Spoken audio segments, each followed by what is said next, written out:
This is Dr. TGV Mallikarjun Rao. Today we are going to discuss about motion in a straight line. Motion in a straight line మనం discuss చేసే ముందు అసలు mechanics అంటే ఏంటో తెలుసుకుందాం. Mechanics అనేది ఫిజిక్స్లో ఒక బ్రాంచ్.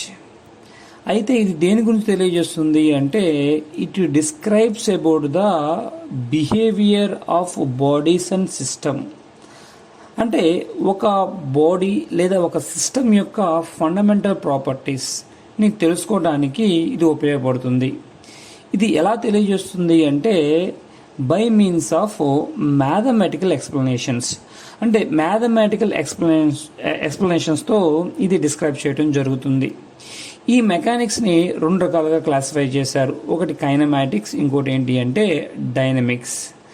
కైనమాటిక్స్ దేని గురించి తెలియజేస్తుంది అంటే it describes about the motion of A body irrespective of force acting on the body. అంటే ఒక బాడీ మీద ఎటువంటి ఫోర్స్ పనిచేస్తుంది, ఎంత ఫోర్స్ పనిచేస్తుంది అనే దాన్ని కన్సిడర్లోకి తీసుకోకుండా ఆ బాడీ యొక్క మోషన్కి సంబంధించిన పారామీటర్స్ ఏవైతే ఉన్నాయో వాటిని డిస్క్రైబ్ చేయటానికి ఈ కైనమాటిక్స్ అనేది ఉపయోగపడుతుంది. అయితే డైనమిక్స్ కిందకు వచ్చేసరికి dynamics deals with the motion of the body. ఇది కూడా ఏమవుతుంది, మోషన్ ఆఫ్ ద బాడీ గురించి డిస్క్రైబ్ చేస్తుంది. కానీ ఒక బాడీ మీద యాక్ట్ అవుతున్న ఫోర్స్ని మెజర్ చేయడం ద్వారా ఆ బాడీ యొక్క మోషన్ పారామీటర్స్ని ఇది క్యాలిక్యులేట్ చేస్తుంది. అయితే మనం డిస్కస్ చేసే motion in a straight line అనేది కైనమాటిక్స్ కిందకి వస్తుంది. అయితే మనం motion in a straight line describe చేసే ముందు అసలు మోషన్ అంటే ఏంటి, రెస్ట్ అంటే ఏంటో తెలుసుకుందాం. అయితే ఇక్కడ ఒక బస్ అనేది చూపించడం జరిగింది. ఈ బస్ అనేది ఏమవుతుందంటే రెస్ట్లో ఉన్నది లేదా మోషన్లో ఉన్నది అని మనం డిస్క్రైబ్ చేయాలి అంటే మనకి ఒక స్టాండర్డ్ రిఫరెన్స్ కావాలి. ఓకే, దానికోసం ఏం తీసుకున్నానంటే నేను ఒక యారో మార్క్ తీసుకున్నాను. With respect to this arrow mark, అంటే ఈ యారో మార్క్ బేస్ చేసుకొని ఈ బస్సు యొక్క పొజిషన్ అనేది చేంజ్ అవ్వట్లేదు with respect to the time.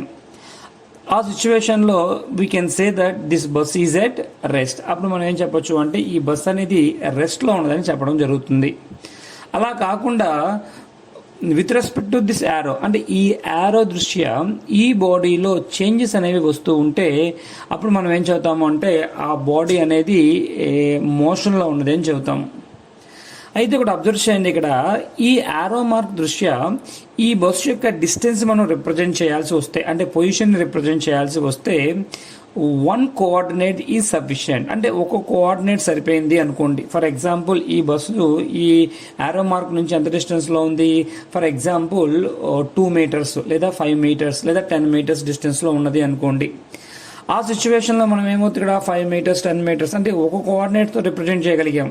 అయితే ఇటువంటి ఈ మోషన్ ఏమంటారు అంటే వన్ డైమెన్షనల్ మోషన్ అంటారు, లేదా రెక్టిలీనియర్ మోషన్, లేదా స్ట్రైట్ లైన్ మోషన్ అంటారు.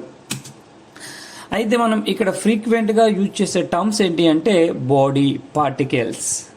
అయితే మనం ఒక బాడీని ఎలా రిప్రజెంట్ చేస్తాము అంటే ఇక్కడ ఒక పార్టికల్గా ట్రీట్ చేస్తాం, లేదా ఒక పాయింట్ ఆబ్జెక్ట్గా ట్రీట్ చేయడం జరుగుతుంది ఈ స్ట్రైట్ లైన్ మోషన్లో. ఎందుకు అంటే ఫర్ ఎగ్జాంపుల్ ఈ క్యూబ్ అనేది ఏమవుతుంది, స్ట్రైట్ లైన్ వన్ డైమెన్షనల్ మోషన్లో ఉంది, అంటే ఇక్కడ నుంచి ఇక్కడికి డిస్ప్లేస్ అయింది.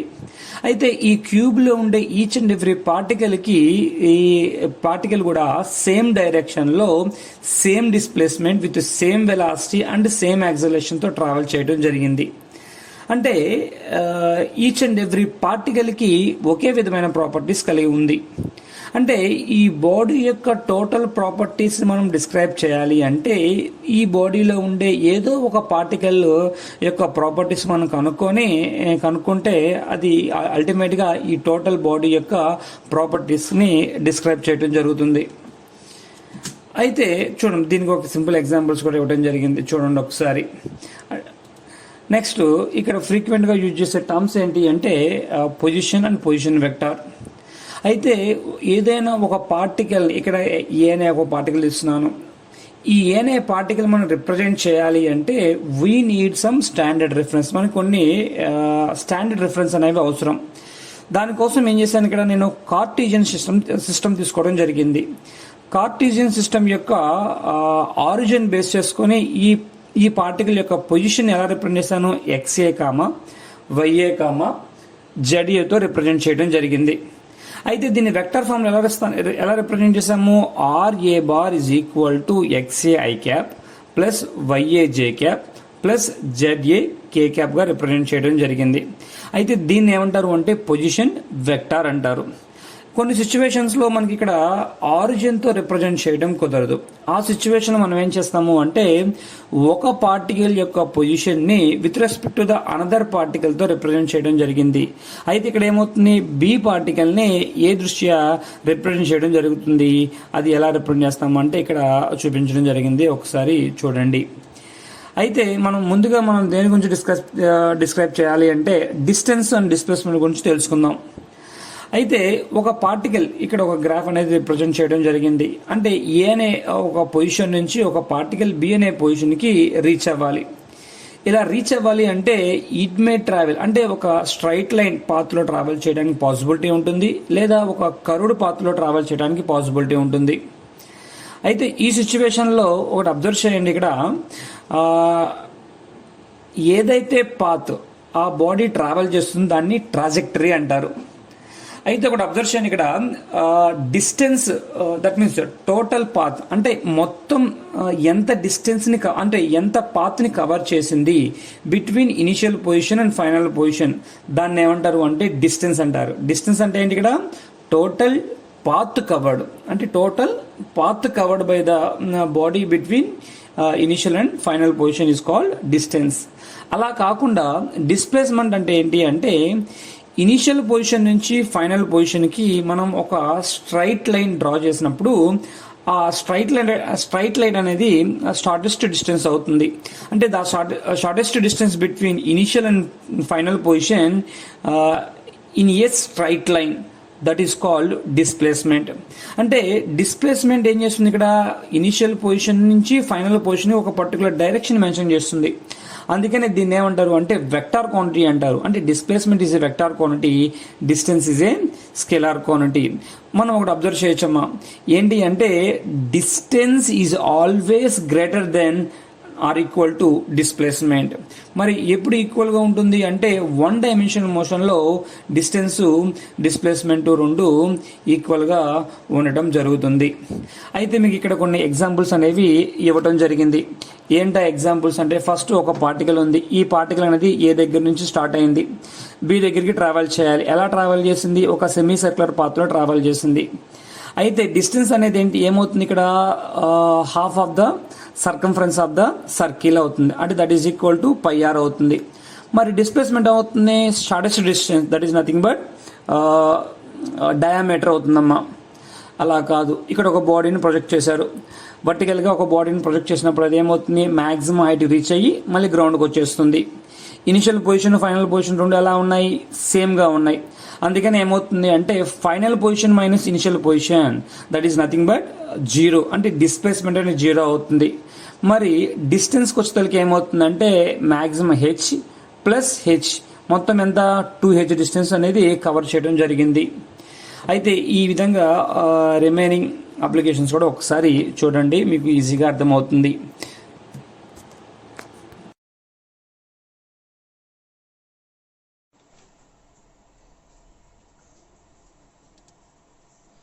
Then average speed and average velocity. అయితే దీని గురించి మనం డిస్కస్ చేసే ముందు డిస్టెన్స్ డిస్ప్లేస్మెంట్ యొక్క ఎగ్జాంపుల్ ఇంకొకటి చూద్దాము. ఇక్కడ చూడమ్మా, మీకు ఒక టవర్ ఇవ్వటం జరిగింది. ఆ టవర్ పైనుంచి ఒక ఆబ్జెక్ట్ని వర్టికల్గా ప్రొజెక్ట్ చేసినప్పుడు అది హెచ్ మ్యాక్సిమం హైట్కి రీచ్ అయ్యి ఆ తర్వాత ఏమవుతుంది అంటే ఫాల్ డౌన్ గ్రౌండ్ని రీచ్ అయ్యింది. అయితే ఈ సిచ్యువేషన్లో టోటల్ డిస్టెన్స్ ట్రావెల్డ్ అంటే ఏంటి ఇక్కడ అంటే టోటల్ పాత్ కవర్డ్, అంటే ఇక్కడ నుంచి ఇక్కడికి ఎక్స్ ఎక్స్ ప్లస్ హెచ్, అంటే ఏమవుతుంది ఇక్కడ distance is equal to H plus 2x. At the same time displacement అంటే డిస్ప్లేస్మెంట్ దేని మీద డిపెండ్ అవుతుంది, initial and final position. Initial position ఏది, ఇది ఇనిషియల్ పొజిషన్. ఫైనల్ పొజిషన్ ఏంటి, ఇది ఫైనల్ పొజిషన్. అయితే final position minus initial position it is nothing but height of the tower. అంటే ఇక్కడ డిస్ప్లేస్మెంట్ ఏమవుతుంది, ఇక్కడ హెచ్ అవుతుంది. అంటే ఇక్కడ డిస్టెన్స్కి డిస్ప్లేస్మెంట్కి ఉన్న డిఫరెన్స్ అనేది మీకు అర్థమైతే మీకు యావరేజ్ స్పీడు యావరేజ్ వెలాసిటీ అనే కాన్సెప్ట్ ఈజీగా అర్థమవుతుంది. అయితే ఇక్కడ యావరేజ్ స్పీడ్ అంటే ఏంటి అంటే average speed is a ratio between total distance travel to the total time taken. అంటే ఒక పార్టికల్ ఇనిషియల్ పొజిషన్ నుంచి ఫైనల్ పొజిషన్ రీచ్ అవడానికి టోటల్ ఎంత డిస్టెన్స్ ట్రావెల్ చేసింది లేదా ఆ డిస్టెన్స్ ట్రావెల్ చేయడానికి ఎంత టైం పట్టింది, ఆ రెండింటికి మధ్య ఉన్న రేషియోని యావరేజ్ స్పీడ్ అంటారు. అలా కాదు. మరి యావరేజ్ వెలాసిటీ అంటే just replace the total distance by displacement. అంటే డిస్టెన్స్ని డిస్ప్లేస్మెంట్తో రీప్లేస్ చేస్తే we will get average velocity. Average వెలాసిటీని ఎలా డిఫైన్ చేసాము, it is also a ratio between total displacement to the total time taken. Okay, అయితే ఇక్కడ యావరేజ్ స్పీడు యావరేజ్ వెలాసిటీస్ అనేవి ఏమవుతుంది అంటే they have both same units and dimension form. వాటికి ఒకే విధమైన యూనిట్స్ ఉంటాయి, అదేవిధంగా డైమెన్షన్ ఫార్ములాస్ కూడా ఒకే విధంగా ఉంటాయమ్మా. యూనిట్స్ ఏంటి అంటే ఎస్ఐ యూనిట్ వచ్చి మీటర్ పర్ సెకండ్ అవుతుంది. At the same time what is the main difference between average speed and average velocity ఏంటి అంటే యావరేజ్ స్పీడ్ అనేది scalar quantity, at the same time average velocity అనేది vector quantity.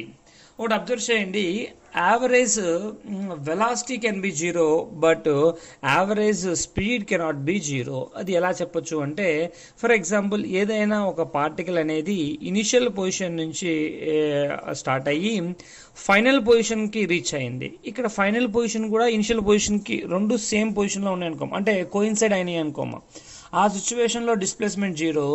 ఎప్పుడైతే displacement zero అవుతుందో velocity కూడా zero అవుతుంది. అలా కాదు, ఆ సిచ్యువేషన్లో ఏమవుతుంది, అది కొంత డిస్టెన్స్ని కవర్ చేస్తుంది. దానివల్ల ఏమవుతుంది అంటే స్పీడ్ అనేది జీరో కాదు. At the same time average velocity అనేది always less than are equal to average speed. It is also important point అమ్మా, గుర్తుపెట్టుకోవాలి. అట్ ద సేమ్ టైం ఒకటి అబ్జర్వ్ చేయండి, ఇక్కడ ఒకసారి ఇక్కడ వెలాసిటీకి స్పీడ్కి మెయిన్ డిఫరెన్స్ ఏంటి, ఇక్కడ velocity is a vector quantity, speed is a scalar quantity అన్నప్పుడు ఇక్కడ వెలాసిటీకి మ్యాగ్నిట్యూడ్ క్యాలిక్యులేట్ చేస్తే అది స్పీడ్గా కన్వర్ట్ అవుతుంది అనుకోవచ్చు, కానీ ఇట్ ఈస్ నాట్ కరెక్ట్ అమ్మా. అంటే average speed is not equal to magnitude of average velocity. ఇది కూడా ఇంపార్టెంట్ ప్రాపర్టీ, గుర్తుపెట్టుకోవాలి. At the same time instantaneous speed and instantaneous velocity అంటే ఇక్కడ ఫర్ యావరేజ్ వెలాసిటీ లేదా average speed in a very very small interval of time, that is nothing but instantaneous speed or instantaneous velocity. అంటే దీన్ని ఎలా చెప్పొచ్చు అంటే ఒక body అనేది ఒక వెహికల్ అనేది స్టార్ట్ అయింది, ఒక పొజిషన్ నుంచి ఇంకో పొజిషన్కి ట్రావెల్ చేస్తుంది. ఇలా ట్రావెల్ చేస్తున్నప్పుడు ఆ బాడీ యొక్క వెలాసిటీ అనేది ఈచ్ అండ్ ఎవ్రీ సిచ్యువేషన్లో ఒకే విధంగా ఉంటుంది, చేంజ్ అవుతూ ఉంటుంది. అంటే ఈ సిచ్యువేషన్లో ఒక పర్టికులర్ ఇన్స్టెంట్ ఆఫ్ టైంలో దాని యొక్క వెలాసిటీ ఎంత అనేది క్యాలిక్యులేట్ చేసే ఒక ఫిజికల్ క్వాంటిటీ ఏంటి అంటే ఇన్స్టంటేనియస్ వెలాసిటీ. కానీ ఒకటి అబ్జర్వ్ చేయండి అమ్మా, ఇక్కడ ఇన్స్టంటేనియస్ వెలాసిటీకి మీరు మ్యాగ్నిట్యూడ్ క్యాలిక్యులేట్ చేస్తే it should be equal to instantaneous speed. Okay, ఇది ఇంపార్టెంట్ పాయింట్. కానీ average velocity is not, magnitude of average velocity is not equal to magnitude of average speed. Okay, కానీ instantaneous velocity యొక్క magnitude దేనికి equal అవుతుంది అంటే instantaneous స్పీడ్కి equal అవుతుంది. At the same time ఒక పార్టికల్ అనేది ఈక్వల్ డిస్టెన్స్ ట్రావెల్ చేసింది, ఎప్పుడు equal interval of time, then the particle is said to be in uniform speed. అంటే ఈక్వల్ టైం ఇంటర్వెల్లో ఈక్వల్ డిస్టెన్స్ కవర్ చేస్తుంటే then the particle is said to be in uniform speed అంటారు. అలా కాదు, uniform velocity అంటే మరి distance ప్లేస్లో displacement పెట్టండి. అంటే ఏంటి, ఇక్కడ particle covers equal displacements in equal interval of time, then it is called uniform velocity. Okay, then ఇక్కడ కొన్ని ఇంపార్టెంట్ పాయింట్స్ ఇవ్వడం జరిగింది. ఫర్ ఎగ్జాంపుల్ ఫస్ట్ పాయింట్ చూడండి ఒకసారి. ఇక్కడ దీంట్లో ఒక పార్టికల్ అనేది ఏమవుతుందంటే ఆ పార్టికల్ యొక్క వెలాసిటీ అనేది చేంజ్ అవుతుంది. దేంతో చేంజ్ అవుతుంది? టైంతో చేంజ్ అవుతుంది. ఈ సిచ్యువేషన్లో మనం ఇన్స్టంటేనియస్ వెలాసిటీ అంటే ఏమొస్తాము? Instantaneous velocity is nothing but rate of change of displacement. దీని ఎలా రాయొచ్చు? ఇక్కడ v equal to dr by dt. Okay, ఇక్కడ చూడమ్మా, ఇక్కడ ఉన్న డిటీని పంపించారనుకో, అప్పుడు ఏమవుతుంది? ఇక్కడ d r bar equal to v bar into d t. అంటే ఇక్కడ చూడమ్మా, ఈ ఒక పార్టికల్ యొక్క వెలాసిటీ టైంతో వేరీ అవుతున్నప్పుడు పర్టికులర్ ఇన్స్టెంట్ ఆఫ్ టైంలో, అంటే అది ఎంత డిస్టెన్స్ కవర్ చేసింది అనేది క్యాలిక్యులేట్ చేయాలి అంటే we should go for integration. అంటే integration of d r bar from initial position to final position is equal to ఏమవుతుంది? ఇక్కడ integration of v into d t initial to final. అదేవిధంగా ఒక బాడీ అనేది ఏమవుతుంది అంటే ఏ అనే పొజిషన్ నుంచి, నెక్స్ట్ పాయింట్ చూడండి ఒకసారి, ఏ అనే పొజిషన్ నుంచి బి అనే పొజిషన్కి వెళ్తుంది. అయితే ఇక్కడ దీని ఏ టు బి ట్రావెల్ చేయడానికి ఎంతైతే టైం పడుతుందో ఆ టైంని మనం ఏమవుతుందంటే పార్ట్స్గా డివైడ్ చేసి, అంటే ఇక్కడ ఏమవుతుంది? డివైడ్ చేసాం అంటే T1, T2, T3 అంటే 3 పార్ట్స్గా డివైడ్ చేసాం. అయితే T1 టైంలో అది కొంత డిస్టెన్స్ కవర్ చేస్తుంది, T2 టైంలో కొంత డిస్టెన్స్ కవర్ చేస్తుంది, T3 టైంలో కొంత డిస్టెన్స్ కవర్ చేస్తుంది. అయితే ఈ సిచ్యువేషన్లో యావరేజ్ వెలాసిటీని ఎలా క్యాలిక్యులేట్ చేస్తారు అంటే total distance by total time taken, అంటే S1 plus S2 plus S3 by T1 plus T2 plus T3. అలా కాదు. ఫర్ ఎగ్జాంపుల్ ఒక పార్టికల్ అనేది ట్రావెల్ చేస్తుంది ఏంటి, ఇక్కడ టోటల్ డిస్టెన్స్ని 2 హాఫ్స్గా డివైడ్ చేశారు. ఫస్ట్ హాఫ్లో V1 వెలాసిటీ, సెకండ్ హాఫ్లో V2 వెలాసిటీతో ట్రావెల్ చేస్తుంది. ఈ సిచ్యువేషన్లో యావరేజ్ వెలాసిటీని ఎలా డిఫైన్ చేస్తారు అంటే 2v1 v2 by v1 plus v2. ఇవి కొన్ని ఇంపార్టెంట్ రిలేషన్స్ గుర్తుపెట్టుకోవాలి. At the same time acceleration అమ్మా. ఏంటి యాక్సలరేషన్ అంటే ఇక్కడ acceleration is nothing but rate of change of velocity.